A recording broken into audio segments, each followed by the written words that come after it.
was a child, I was called in one day by one of my teachers to inform me of my yearly report that would be going out to my parents.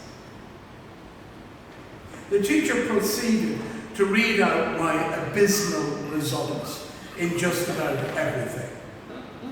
And he took one look at me with a disappointed look upon his face. And he let the silence hang for quite a while. He began to say, "This is terrible. Really, really terrible. I'm disappointed. Your parents will be disappointed. Your dog will be disappointed." He might have even done better. But I am exceptionally disappointed as your teacher. What have you to say for yourself?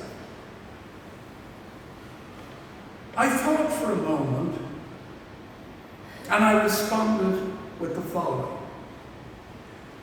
"You're not half as disappointed as me.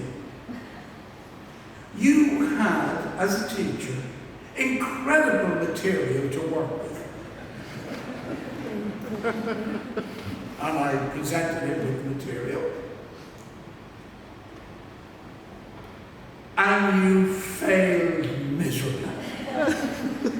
You inculcated nothing worthwhile in this head. What were you thinking? You think you have a sense of disappointment? Have you any idea of how disappointed I am in you as a teacher? Shame on you." Now, the last heard of the man was he resigned and went off and joined the French Foreign Legion. And I went on to be a trade union official negotiator. It's quite something to be disappointed by another person, to be displeased because someone has failed to live up to your expectations. You might be disappointed in their sporting ability.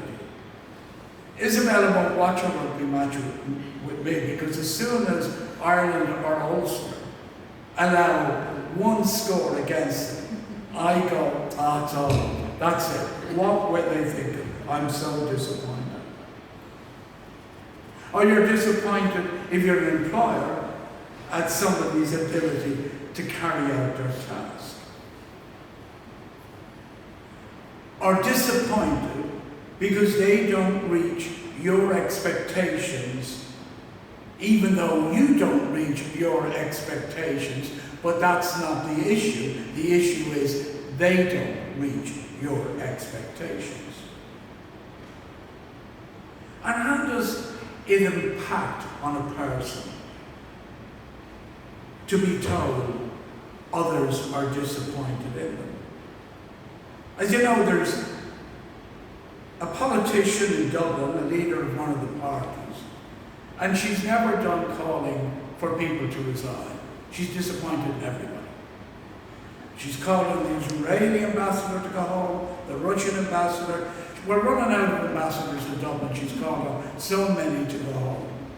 And this week, because of the terrible disturbance in Dublin, she called on the Garda Commissioner, Drew Harris, of the PSNI, to resign because of the disturbances. And of course, in all of that, in her calling out on everybody to resign, including the Minister for Justice as well, people lost sight that 3 children had been badly injured, one of them critically injured, and their carer, who threw herself in front of the children, equally badly wounded. Indeed, the carer and one of the children are still in hospital, and all our prayers and thoughts go with them. And of course, the image of that child suffering provides us with a sense of empathy with the families who have lost many children in Gaza. And of course, the images we see now of child hostages being released, and yet many children, and a 9-month-old baby still remaining as a hostage. And it doesn't take too much of that to nearly become disappointed in humanity. I was particularly delighted to see that Emily Hand was released, the little daughter of Tom Hand, the Irish Israeli, because the Hand family come from the same town as myself, Dunleary in South County Dublin. They owned a pub. I didn't know Tom, but I knew the pub. And it's wonderful that she's back with her family. Indeed, someone said to me recently that they were genuinely disappointed with the human race. And when you look at the various conflicts and problems around the world, many of those conflicts still in progress, that person may have a point. I'm not going to list the conflicts and troubles. I've done that before. I often think maybe try to keep your disappointments on a more manageable level. Maybe be disappointed in a holiday or disappointed in a meal out. In Jeremiah 14:4 we read, "Because of the ground which is cracked, because no rain has been in the land, the plowmen are disappointed and they cover their heads." We all cover our heads like the plowmen in Jeremiah. We all cover our heads with a level of depressive disappointment on the decline of our planet, the failure to respect each other as human beings, people fleeing in thousands from their countries for an alleged better life that they hope for. The disappointment can become incredibly depressing. I think Woody Allen probably had the best idea.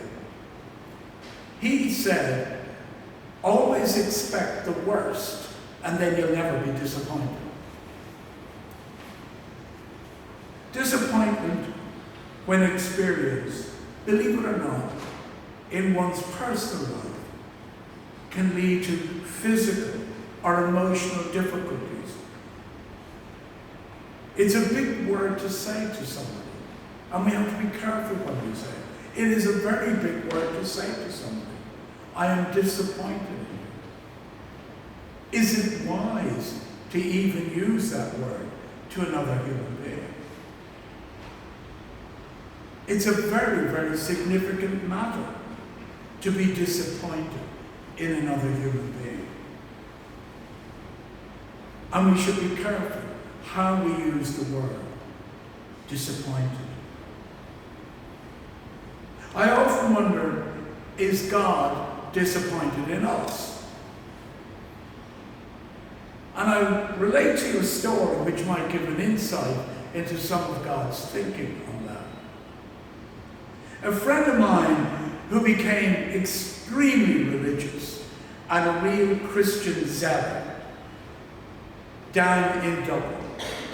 And he went on a retreat of this charismatic Catholic organization. And he went on a retreat. A retreat is when you go away and spend a week in prayerful mode, to a community west of Galway City. When he had finished praying and fasting and retreating for a week, he decided to return to Dublin. And he had little or no money, so he was hitching hitchhiking from Galway on the Dublin Road to get back to Dublin City. It was a cold, wet day, and nobody was stopping. And as he thumbed away, the cars buzzed past him, not paying any attention to him. Now, he related this story to me himself. He told me he suddenly heard God's voice speaking to him. And God said, "Dermot, I'm sorry that no one is stopping. It is so disappointing." And he, with a level of understanding, responded to God saying, "Holy Father, maybe they're hurrying home for some reason. Maybe they have children to collect. Maybe they have other demands, financial and otherwise. I understand their difficulties in not stopping." And God replied, "No, they're a shower of wasters, and I'm sorry I ever made them." So that was how he related the story to me. So in that way, he expressed to me that sometimes God may be disappointed in us. But however, we are all blessed with the will to carry on. And that will is a sense of hope. It's a sense of belief, a belief in the faith that we've inherited, in the struggle to live in light as opposed to living in darkness. Disappointment is but a moment of time in anyone's life. But a glimmer of light is the start of a bright journey in all our lives. Amen.